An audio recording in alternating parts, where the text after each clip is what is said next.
ஆரோக்கியா டீலர்ஷிப்பில் போனால் அதோட டிராபேக்ஸ் தெரியாமல் டெபாசிட் கட்டி உள்ளே இறங்காதீங்க ஒன்று. பட் அதில் என்ன நீங்கள் பாதிக்கப்பட்டதா நீங்கள் சொல்கிறீங்க டீலர்ஷிப்? அவங்களோட பிரச்சனை வந்து வெளியில் தெரியாது, உங்களால் கேஸ் ஃபைல் பண்ண முடியாது, அந்த நகையை கூட அவர் காசு கட்டி மூக்க முடியாத லாஸ்ட்டாக விட்டுட்டு இந்த டீலர்ஷிப்பை விட்டு போயிடுறாங்க.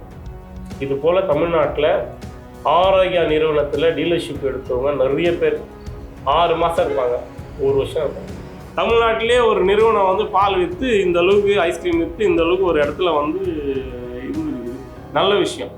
ஆனால் அவங்க எத்தனை பேரை வந்து வாழ வச்சுட்டு வந்துக்கிறாங்கன்னு தெரியும். வாழ வச்சுட்டு வந்தே அழிச்சிட்டு வந்தியா? நீ இத்தனை பேரை அழிச்சிட்டு வந்ததுக்கு இவருக்கு என்னத்துக்கு பத்ம புஷ்பம் விருது?